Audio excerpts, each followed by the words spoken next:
Assalamualaikum warahmatullahi wabarakatuh.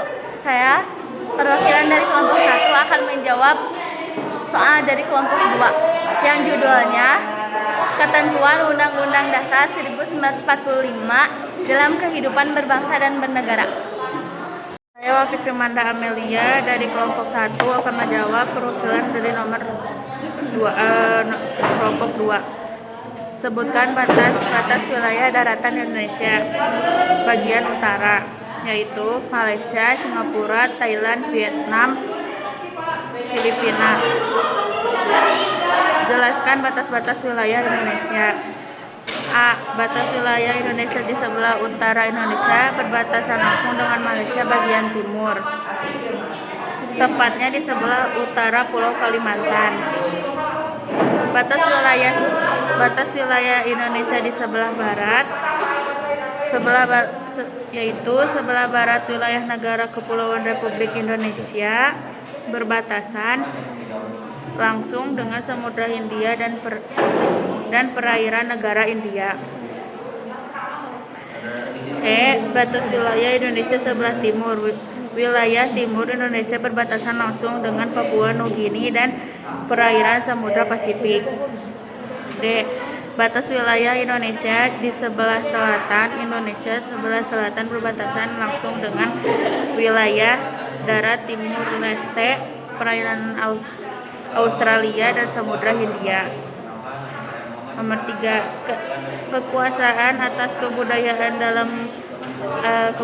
alam yang terkandung dalam wilayah Negara Kesatuan Republik Indonesia telah dinyatakan dengan tegas dalam pasal 33 ayat 3 Undang-Undang Dasar Negara Republik Indonesia tahun 1945, yaitu bumi dan air dan kekayaan alam yang terkandung di dalamnya dikuasai oleh negara dan dipergunakan untuk sebesar-besar kemakmuran rakyat. Perkenalkan, nama saya Roy Tomersenta Sagala. Saya akan mempresentasikan jawaban dari kelompok 2. Apa yang dimaksud dengan kerukunan antar umat beragama dan pemerintah? Jelaskan. Ukuran antar umat beragama dan pemerintah maksudnya adalah dalam hidup beragama masyarakat tidak lepas dari adanya aturan pemerintah setempat yang mengatur tentang kehidupan bermasyarakat. Soal kedua, isi dari Undang-Undang Dasar Negara Indonesia tahun 1945 Ini buku paket siapa? dalam pasal 28E ayat 1 dan 2 adalah setiap orang bebas memeluk agama dan berbedah menurut agamanya, memilih pendidikan dan pengajaran, memilih pekerjaan, memilih kewarganegaraan, tempat tinggal di wilayah negara dan meninggalkan serta berhak kembali. Pertanyaan nomor 3, mengapa kita harus menjaga hubungan antara umat beragama? Karena sesama umat beragama tidak diperkenankan untuk saling bermusuhan, saling menghina, saling menjauhkan, tetapi harus membanggakan sikap saling menghargai, menghormati, dan toleransi apabila terdapat perbedaan, asalkan mengajarkan manusia untuk hidup dan berdamai dalam ketentraman. Nama saya Farisa Oktazia Yusiana Putri dari kelompok 1 akan menjawab pertanyaan dari kelompok 2. Pertanyaan pertama, sebutkan isi dari pasal 30 ayat 1 sampai dengan pasal 30 ayat 5 Undang-Undang Dasar Negara Republik Indonesia tahun 1945. Ayat yang pertama berbunyi, tiap-tiap warga negara berhak dan wajib ikut serta dalam usaha pertahanan dan keamanan negara. Ayat yang kedua berbunyi, usaha pertahanan dan keamanan negara dilaksanakan melalui sistem pertahanan dan keamanan rakyat semesta oleh Tentara Nasional Indonesia dan Kepolisian Negara Republik Indonesia sebagai kekuatan utama dan rakyat sebagai kekuatan pendukung. Ayat yang ketiga, Tentara Nasional Indonesia terdiri atas Angkatan Darat, Angkatan Laut, dan Angkatan Udara. Sebagai alat negara bertugas mempertahankan, melindungi, dan memelihara keutuhan dan kedaulatan negara. Ayat yang keempat berbunyi, Kepolisian Negara Republik Indonesia sebagai alat negara yang menjaga keamanan dan ketertiban masyarakat, bertugas melindungi, mengayomi, melayani masyarakat, serta menegakkan hukum. Ayat yang kelima berbunyi, Susunan dan kedudukan Tentara Nasional Indonesia, Kepolisian Negara Republik Indonesia di dalam menjalankan tugasnya, syarat-syarat keikutsertaan warga negara dalam usaha pertahanan dan keamanan diatur undang-undang. Pertanyaan soal nomor kedua. Sebutkan sistem pertahanan dan keamanan negara yang bersifat semesta. Jawabannya, yang pertama kerakyatan, kesemestaan, dan kewilayahan. Soal nomor ketiga. Apa yang dimaksud dengan keadaan bela negara? Kesadaran bela negara pada hakikatnya merupakan kesadaran berbakti pada negara dan berkorban demi membela negara. Saya Nandini Sinta Putri dari kelompok 1 akan menjawab pertanyaan dari kelompok 2. Nomor 1, apa yang dimaksud dengan anak berkeluarga negaraan ganda?